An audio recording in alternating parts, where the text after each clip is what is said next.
గుండె నిండా గుడిగంటలు June 23 episode. ఉండాలి ఇలాంటి కొడుకు. ప్రభావతి సమస్యను చిటికలో మాయం చేసిన బాలు. గుండె నిండా గుడిగంటల సీరియల్లో బాలు ప్రభావతిల గొడవలు చురకలు వేసుకోవడాలు భలే ఆకట్టుకుంటూ ఉంటాయి.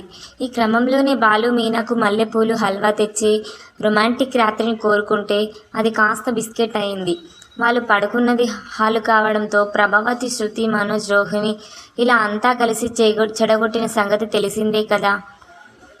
బాలు మీనా మంచి మూడ్లో ఉండగా అదే హాల్లో శృతి, ప్రభావతి కలిసి బిర్యానీ, లెగ్ పీసులు తింటారు.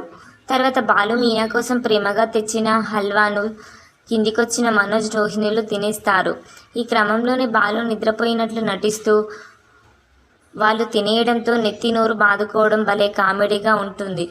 ఇక తినేసి వాళ్ళు వెళ్ళగానే బాలు మీనా మళ్ళీ దగ్గరయ్యే ప్రయత్నం చేస్తారు. అప్పుడే మీనా బాలుతో, మీరు ఎక్కడ హల్వా తింటున్న రోహిణి వాళ్ళ మీదికి వెళ్తారో అని భయపడ్డానండి అంటుంది. మరి తింటున్న వాళ్ళని నేనేమంటున్నాను అంటాడు బాలు. అందుకే మీరంటే నాకు అంత ఇష్టం అంటుంది మీనా. ఇక ఇద్దరు మళ్ళీ రొమాంటిక్గా దగ్గరవుతున్న తరుణంలో పైన గదిలో మనోజ్, రోహిణి కూడా దగ్గర అవుతూ ఉంటారు. ఈ రాత్రి నీకు నిద్ర లేకుండా చేస్తాను రోహిణి అంటూ రొమాంటిక్గా దగ్గరవుతుంటాడు మనోజ్ భార్యకు. అప్పుడే సరిగ్గా ప్రభావతి బిర్యానీ తినడంతో పుట్ట పట్టేసి గ్యాస్తో ఇబ్బంది పడుతూ ట్యాబ్లెట్ కోసం అడగడానికి విజిల్ వేస్తుంది. ఉలిక్కిపడిన మనోజ్ విసుగ్గా, మా బాలుగాడు హాల్లో కాపురం మొదలుపెట్టినప్పటి నుంచి మా అమ్మ అందరినీ లేపుతుంది అనుకుంటాడు. అప్పుడే ప్రభావతి వాళ్ళ గదిని కొడుతుంది. విసుగ్గా తలుపు తీసిన మనోజ్ ఏంటమ్మా అంటే, తిన్నది అరగలేదు, ట్యాబ్లెట్ ఉందా అంటుంది. లేదు అనేసి విసుగ్గా తలుపు వేసేసుకుంటాడు మనోజ్. ఇక కిందికి విజిల్ వేసుకుంటూ వెళ్తుంది. బాలు మీనాలు ఉలిక్కిపడి దూరంగా జరిగి లేచి కూర్చుంటారు. ఇక ప్రభావతి తిప్పలు మామూలుగా ఉండవు. గ్యాస్ బయటికి రాక లోపలే నొప్పితో తెగ ఇబ్బంది పడుతుంది. ఇక ఆ బాధతోనే బాలు మీనాల రొమాంటిక్ మూడ్ని చెడగొట్టేస్తుంది ప్రభావతి. ఇక ప్రభావతి మాత్రం మర్నాడు కూడా అదే నొప్పితో గ్యాస్ బయటికి రాక ఇబ్బంది పడుతుంది. దాంతో సత్యం, రవి, శృతి, మనోజ్, రోహిణి, మీనా, బాలుతో సహా కామాక్షి కూడా ప్రభావతి చుట్టూ మోగుతారు.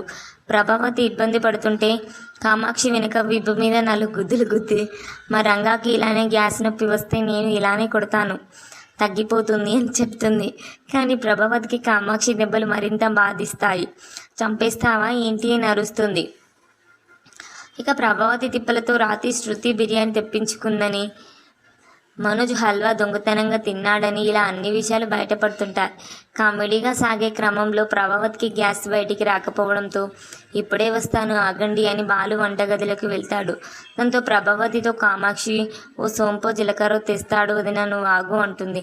ఇక బాలు హే అంటూ పెద్ద రోకలి పట్టుకొని ప్రభావతి వైపు పరుగు పెట్టడం చూసి కెవ్వు కేక అంటూ ప్రభావతి పైకి లేస్తుంది.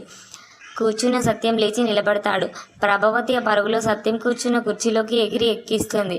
అప్పుడే ప్రభావతికి బేవ్ అంటూ పెద్ద తేరింపు బయటికి వస్తుంది. గ్యాస్ బయటకు పోతుంది. సమస్య పోతుంది. ఇక వెంటనే ప్రభావతి, అమ్మయ్య భలే ఉంది, ఇప్పుడు ఆకలి కూడా వేస్తుంది, తినడానికి ఏమైనా ఉన్నాయా అంటుంది తిప్పుకుంటూ. ఉన్నాయి, లెగ్ పీసులు ఉన్నాయంట, తిను అంటాడు బాలు కూల్గా నవ్వుతూ. బాలు నవ్వు కామెడీ భలే ఆకట్టుకుంటుంది. నేటి కథనంలో బాలు మాటలకంతా నవ్వుతారు. ప్రభావతి రగిలిపోతుంది. ఇక నేటి కథనంలో శోభన వచ్చి శృతి ఫంక్షన్కి బాలు రావద్దు అని కండిషన్ పెట్టి వెళ్తుంది. కమ్మింగ్ అప్లో మీనాతో నేను ఆ ఫంక్షన్కి వస్తాను, గొడవ చేస్తాను అనడంతో కథనం ఉత్కంఠంగా మారింది.